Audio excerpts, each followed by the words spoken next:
اللہ کے پاس اکٹھے کیے جاؤ گے، رفاتن ننگے پاؤں، قراتن ننگے بدن، غرلن بغیر ختنے کے۔ پیغمبر علیہ السلام کو تجھے بوسہ دیتے ہوئے نہ دیکھا ہوتا تو تجھے کبھی بوسہ نہ دیتے۔ میری امت میں سے کچھ لوگ لائے جائیں گے، فَيُؤْخَذُ بِهِمْ ذَاتَ الشِّمَالِ، ان کو بائیں طرف کر دیا جائے گا۔ فَأَقُولُ، میں کہوں گا یا ربی، اے میرے رب، اصحابی، یہ تو میرے امتی ہیں۔ فَيُقَالُ، کہا جائے گا إِنَّكَ لَا تَدْرِي،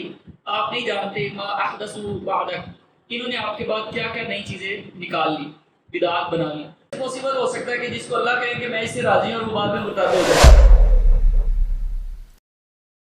سے کہتے ہیں قال رسول اللہ صلی اللہ علیہ وسلم، اللہ کے رسول صلی اللہ علیہ وسلم فرمایا ان مثل ما بعثني الله به من الهدى والعلم،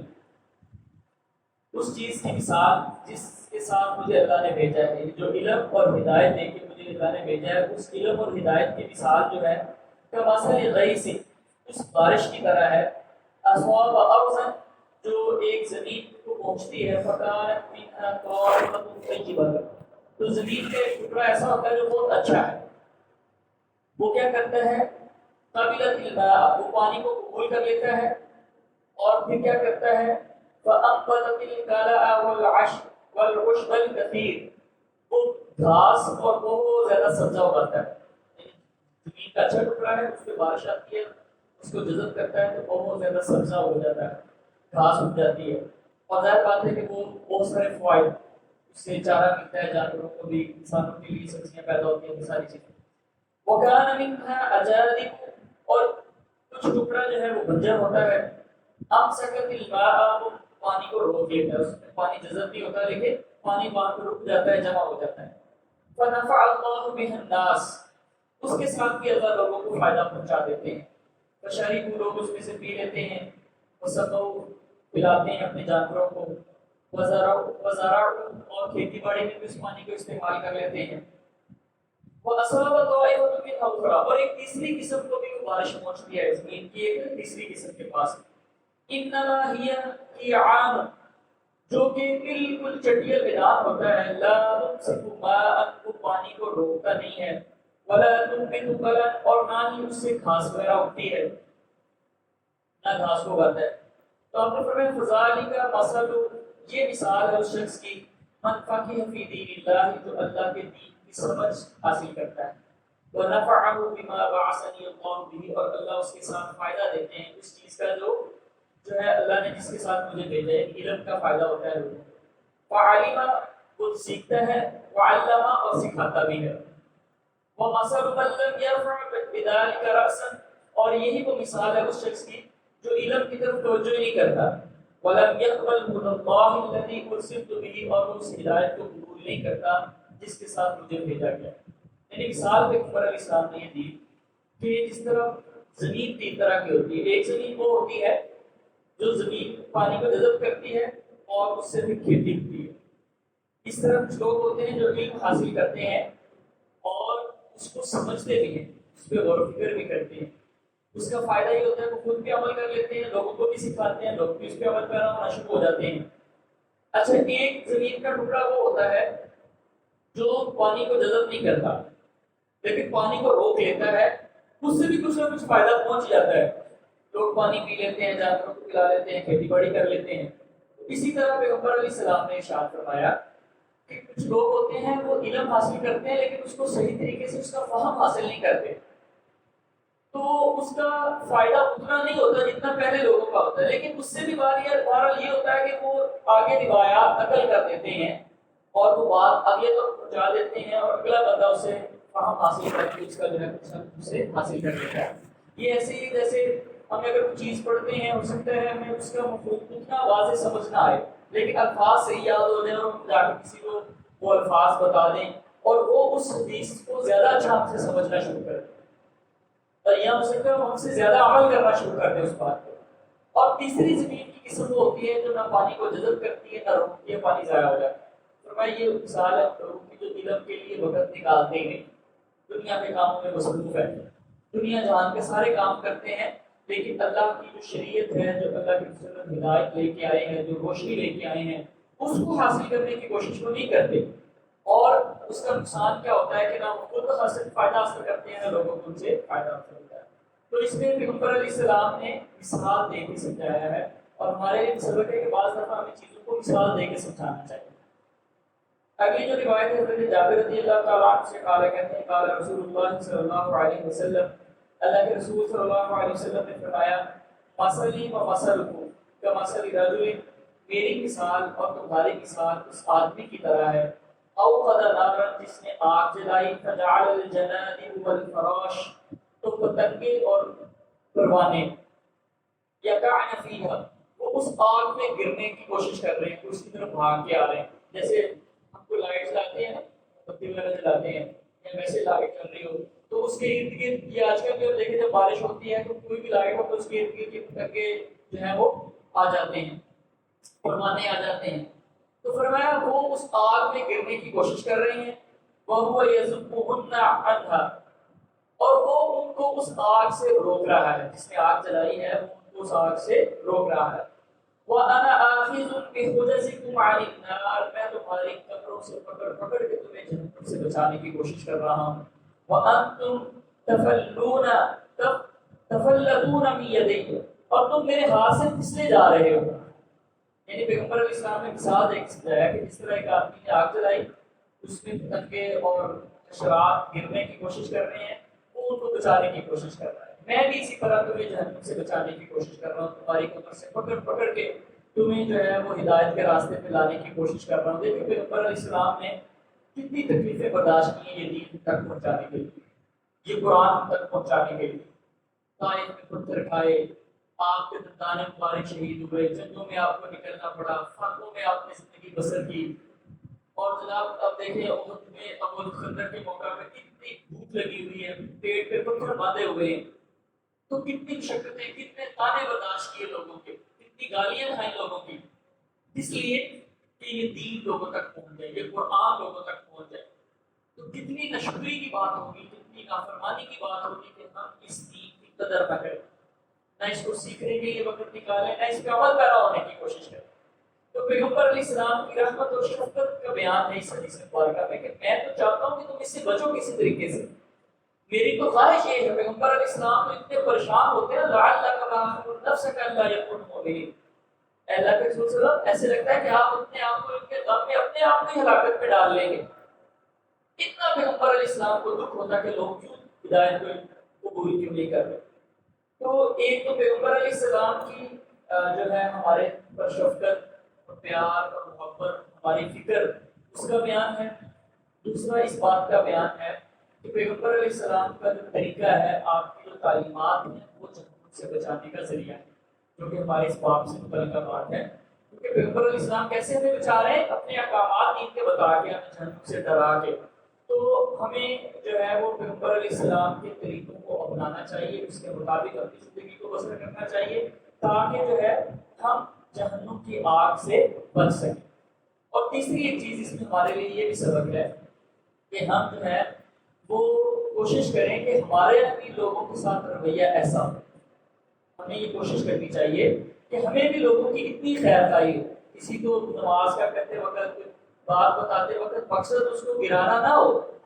کہ اس کو پتہ چلے کہ میں بڑا عالم ہوں، اپنا علمی روب جھاڑنا یا اپنا تقویٰ ظاہر کرنا مقصود نہ ہو، بلکہ ایک ہی طرف ہو کہ یار یہ بھی لوگ کسی طریقے سے جہنم سے بچ جائیں، اللہ مجھے بھی میرے گھر والوں کو جہنم سے بچا لے۔ یہ فکر، یہ تڑپ، یہ سنت ہے پیغمبر علیہ السلام کی۔ جس طرح رفع الدین سنت ہے نا، باقی سنتوں کا بڑا خیال کرتے ہیں، تو یہ بھی سنت ہے پیغمبر علیہ السلام کی کہ لوگوں کو اور اپنے آپ کو جہنم سے بچانے کی تڑپ انسان کے اندر ہو۔ کہ کس حصے میں برکت ہے؟ ہو سکتا ہے جو کھانا آپ کی انگلیوں کے ساتھ لگا رہ جائے، آپ تولیے کے ساتھ صاف کر لیتے ہیں یا دھو لیتے ہیں، تو وہ برکت اس میں ہو، یا جو کھانا تھوڑا سا بچا رہ گیا آپ کے برتن کے اندر، چاول تھوڑے سے بچے رہ گئے ہیں پلیٹ کے اندر، یا سالن رہ گیا ہے، تو برکت وہ والے حصے میں ہو اور آپ اس کو چھوڑ دیں اور آپ برکت سے محروم رہیں۔ اس کی ایک مزید وضاحت ایک اور روایت میں یہ بھی ہے، ان الشیطان یحضر احدکم عند کل شیء، شیطان ہر چیز کے وقت تمہارے پاس حاضر ہوتا ہے، من شأنہ، جو بھی اس کے معاملات ہوتے ہیں، یہاں ہر معاملے کے اندر آتا ہے، حتی یحضرہ عند طعامہ، کھانے کے وقت بھی آ جاتا ہے جب انسان کھانا کھانے لگتا ہے۔ فإذا سقطت من أحدكم اللقمة، جب تم میں سے کسی ایک کا لقمہ گر جاتا ہے فَلْيُمِتْ مَا كَانَ بِهَا مِنْ أَذَى، اس کو چاہیے کہ اس کے ساتھ اگر کوئی ذرہ وغیرہ لگ گیا ہے تو اس کو صاف کر لے، فَلْيَأْكُلْهَا، اس کو کھا لے، وَلَا يَدَعْهَا لِلشَّيْطَانِ، اور اس کو شیطان کے لیے نہ چھوڑے۔ تو کھانے کو ضائع نہیں کرنا، ایک تو یہ ہے کہ انگلیوں کو چاٹ لینا چاہیے، اور انگلیوں کو چاٹنے کے لیے یہ ضروری ہے کہ انسان کے ناخن چھوٹے ہوں۔ یہ جو ہمارے یہاں رواج ہے نا بڑے بڑے ناخن رکھنے کا، اور خواتین خاص طور پہ بڑے بڑے ناخن رکھتی ہیں، ظاہر بات ہے جب آپ یہ خلاف سنت کام کر رہے ہیں، ایک تو بڑے ناخن رکھنا ویسے خلاف سنت ہے، اور دوسرا پھر آپ جب ناخن بڑے ہیں اور پھر آپ انگلیوں کو چاٹنے لگیں گے تو پھر وہ آپ کے لیے نقصان کا باعث بھی ہوگا، ٹھیک ہے۔ ویسے جو ہے وہ سائنٹسٹ کہتے ہیں کہ انگلیوں کے جو پورے ہوتے ہیں نا، ان میں کچھ ایسے انزائمز ہوتے ہیں جو کھانے کے اندر شامل ہو کے آپ کے ہاضمے کو درست کرتے ہیں یا چیز کو ہضم کرنے میں مدد دیتے ہیں، ٹھیک ہے۔ تو یہ فائدہ مند چیز ہے۔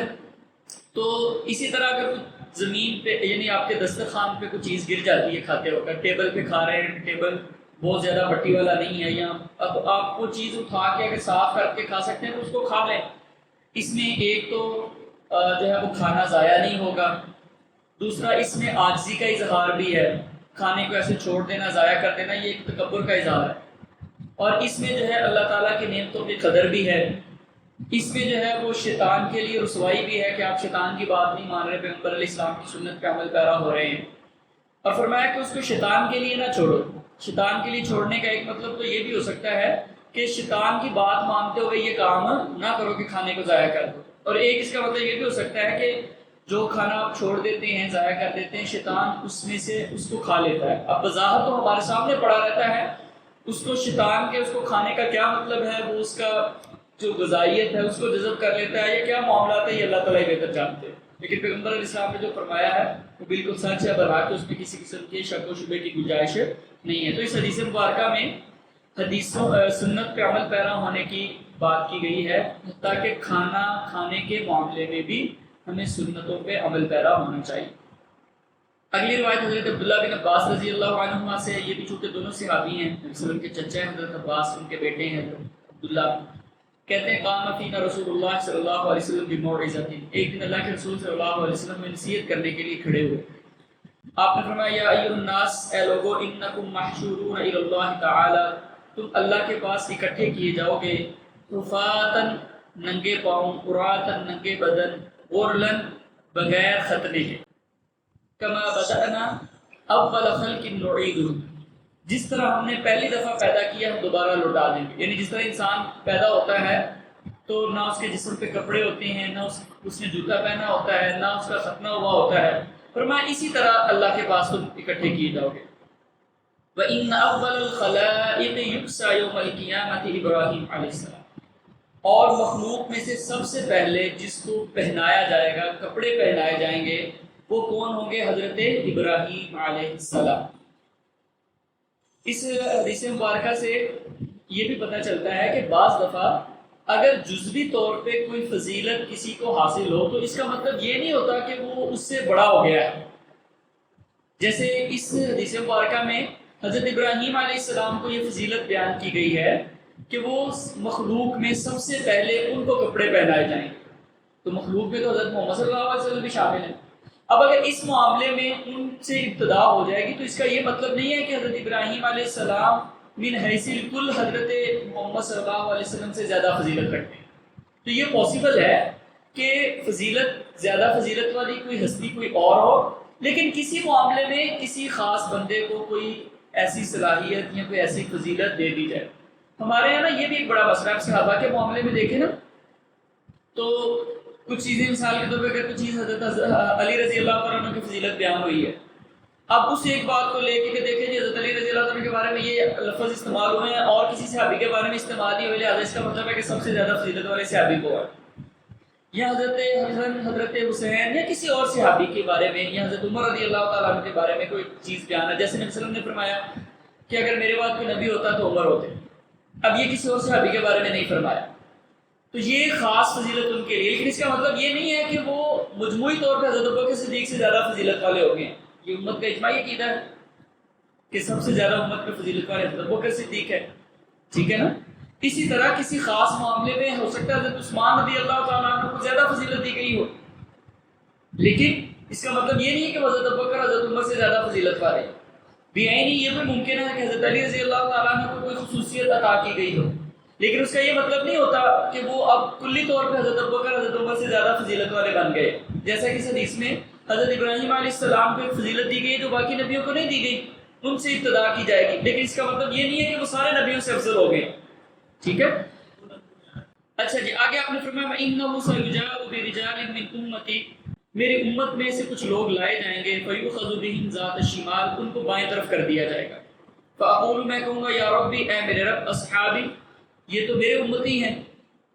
فَيُقَالُ، کہا جائے گا إِنَّكَ لَا تَدْرِي، آپ نہیں جانتے، مَا أَحْدَثُوا بَعْدَكَ، انہوں نے آپ کے بعد کیا کیا نئی چیزیں نکال لی، بدعات بنا لی. فَأَقُولُ، میں کہوں گا كَمَا قَالَ الْعَبْدُ الصَّالِحُ، میں جس طرح نیک بندے حضرت عیسیٰ علیہ السلام نے کہا، جس طرح وہ اللہ کو کہیں گے کہ كُنْتُ عَلَيْهِمْ شَهِيدًا مَا دُمْتُ فِيهِمْ، جب تک میں ان میں تھا اس وقت تک تو میں ان کا نگران تھا، بعد کا مجھے نہیں پتا. فَيُقَالُ لِي، مجھے کہا جائے گا إِنَّهُمْ لَمْ يَزَالُوا مُرْتَدِّينَ عَلَىٰ أَعْقَابِهِمْ، یہ اپنی ایڑیوں کے بل پھر گئے تھے، مرتد ہو گئے تھے، مُنْذُ فَارَقْتَهُمْ، جب آپ ان سے جدا ہو گئے.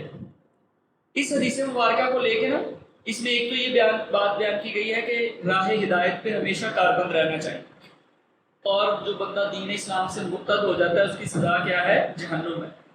کیونکہ ان کو پیغمبر علیہ السلام کے حوض سے ہٹا دیا جائے گا. ایک روایت میں یہ تذکرہ موجود ہے تفصیل کے ساتھ کہ میں اپنے حوض پہ بیٹھا ہوں گا.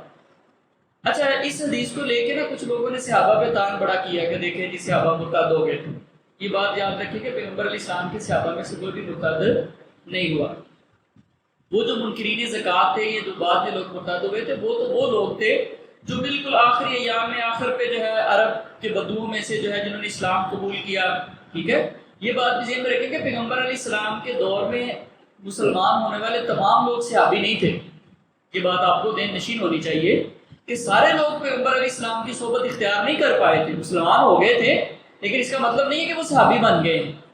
تو صحابہ میں سے کسی کے مرتد ہونے کی کوئی بھی دلیل موجود نہیں ہے، بلکہ قرآن نے تو ان کے بارے میں رضا کا سرٹیفکیٹ جاری کیا. تو یہ کیسے پاسبل ہو سکتا ہے کہ جس کو اللہ کہیں کہ میں اس سے راضی ہوں اور وہ بعد میں مرتد ہو جائے؟ تو یہ پاسبل نہیں ہے. تو کہنے کا مطلب یہ ہے کہ یہ اس بات کو اطراء، اور اس حدیث میں جو لفظ ہے نا صحابی، اس کا لفظی ترجمہ کیا ہے؟ میرے صحابہ یا میرے ساتھی. اس لفظ سے وہ دھوکہ دینے کی کوشش کرتے ہیں کہ پیغمبر علیہ السلام تو کہہ رہے ہیں میرے صحابی ہیں. تو یہ بات یاد رکھیں کہ اصحاب کا مطلب جو ہے وہ ساتھی کے لیے بھی استعمال ہوتے ہیں یہ لفظ، اور بعد میں آنے والے جو لوگ ہوتے ہیں متبعین، ان کے لیے بھی لفظ استعمال ہوتا ہے. جیسے ہم کہتے ہیں نا اصحاب ابی حنیفہ، عربی میں یہ لفظ مشہور ہے، حضرت ابو حنیفہ کے اصحاب، اصحاب الشافعی، شافعی کے ساتھی کہتے ہیں نا. تو یہ وہ لوگ نہیں ہوتے جو حضرت امام شافعی کے ساتھ ہی رہنے والے، جو بھی ان کے اس طریقے پہ کاربند ہوتے ہیں، ان کی فقہ کو ماننے والے، ان کو اصحاب الشافعی کہہ دیا جاتا ہے. تو اسی طرح جو بعد میں آنے والے لوگ ہیں ان کو بھی اصحاب کہا جا سکتا ہے، جیسے خود اس حدیث کے اندر الفاظ ہے کہ میری امت کے لوگ ہوں گے. ٹھیک ہے. یعنی وہ امت کے بعد میں آنے والے کچھ لوگ ہوں گے. اور پیغمبر علیہ السلام جیسے کہ ایک حدیث میں وضاحت ہے کہ جب میرے حوض پہ میں بیٹھا ہوں گا تو میں آپ کو پہچانوں گا کہاں سے؟ وضو کے اعضاء سے. وضو کے اعضاء چمک رہے ہوں گے امت محمدیہ کے، تو پیغمبر علیہ السلام اس سے پہچان لیں گے کہ یہ میری امت کے لوگ ہیں. اب وہ لوگ جب آئیں گے تو ان کے بھی وضو کے اعضاء چمک رہے ہوں گے، تو پیغمبر علیہ السلام نے تو کہنا ہے کہ یہ میری امت کے لوگ ہیں، تو آپ کہیں گے کہ میری امت کے لوگ ہیں. لیکن فرشتے بتائیں گے کہ ہاں یہ تھے آپ کی امت میں سے، لیکن انہوں نے بعد میں دین میں بہت ساری تبدیلیاں کر لی یا بہت دین سے مرتد ہو گئے تھے، اس لیے یہ اس حوض کوثر سے پینے کے حقدار نہیں ہیں. تو یہ بات ذہن میں رکھیں کہ یہاں پہ لفظ صحابی سے مراد امت کے لوگ ہیں، جس طرح کے اور بھی کئی روایات کے اندر جو ہے اس بات کی وضاحت موجود ہے. اگلی جو روایت ہے وہ حضرت عابس بن ربیعہ سے ہے. قال کہتے ہیں رأیت عمر بن الخطاب، میں نے عمر بن خطاب رضی اللہ تعالیٰ عنہ کو دیکھا، یقبل الحجر، وہ پتھر کو بوسہ دے رہے تھے، حجر اسود کو بوسہ دے رہے تھے، یعنی الاسود، جو کالا پتھر ہے، کیونکہ اس کو بوسہ دینا جو ہے یہ عمرے کا حصہ ہے. وَيَقُولُ، اور کہہ رہے تھے انی اعلم انک حجر، بے شک میں جانتا ہوں کہ تو ایک پتھر ہے. ما تنفع ولا تضر، نہ تو کوئی نفع دے سکتا ہے نہ تیری اختیار میں نقصان دینا ہے، تیری اپنی کوئی حیثیت نہیں ہے۔ ولولا انی رأیت رسول اللہ صلی اللہ علیہ وسلم یقبلک ما قبلت، اگر میں نے پیغمبر علیہ السلام کو تجھے بوسہ دیتے ہوئے نہ دیکھا ہوتا تو تجھے کبھی بوسہ نہ دیتا۔ یہ دیکھیں عمر رضی اللہ تعالیٰ عنہ نے کتنی وضاحت کے ساتھ اپنا خیال، اپنا نظریہ اور سنت کی اہمیت بیان کر دی ہے کہ تو پتھر ہے، تیری اپنی کوئی حیثیت نہیں ہے، تجھے جو بھی مقام اور مرتبہ ملا ہوا ہے وہ پیغمبر علیہ السلام کے بتانے سے ملا ہوا ہے۔ اگر پیغمبر علیہ السلام نے تجھے بوسہ نہ دیا ہوتا نا تو میں تجھے کبھی بوسہ نہ دیتا، تو کیا دے سکتا ہے؟ نہ فائدہ دے سکتا ہے نہ نقصان دے سکتا ہے۔ لیکن مسئلہ کیا ہے کہ میرے نبی کی سنت ہے کہ نبی نے تجھے بوسہ دیا ہے، اور نبی کی سنت کو چھوڑا نہیں جا سکتا۔ یعنی اپنی عقل کے مطابق نہیں فیصلے کرنے کہ یہ جو سنت ہے یہ عقل کے مطابق لگتی ہے کہ نہیں، یہ سائنس کے مطابق لگتی ہے کہ نہیں، یہ حالات حاضرہ سے میل کھاتی ہے کہ نہیں، یہ وقت کے فیشن کے مطابق ہے کہ نہیں ہے۔ سنت واحد سنت ہے، اس پہ عمل پیرا ہونا ہے، پیغمبر علیہ السلام کے طریقے کو چھوڑنا نہیں ہے، چاہے وہ بظاہر ہمیں اس میں کوئی فائدہ نظر آ رہا ہو، نقصان نظر آ رہا ہو، اس کو ہماری سمجھ میں آ رہی ہو نہ آ رہی ہو، اس چیز سے غرض نہیں ہے۔ ہمارا منہج کیا ہونا چاہیے، ہمارا طریقہ کار کیا ہونا چاہیے کہ جو اللہ کے رسول نے کہہ دیا آخر، جو آپ نے طریقہ اختیار کر لیا بس وہ حرف آخر ہے، اس میں مزید تعویلات کرنے کی اور اس میں اپنے اپنے مسالک کے مطابق اس کو ڈھالنے کی کوئی ضرورت نہیں ہے۔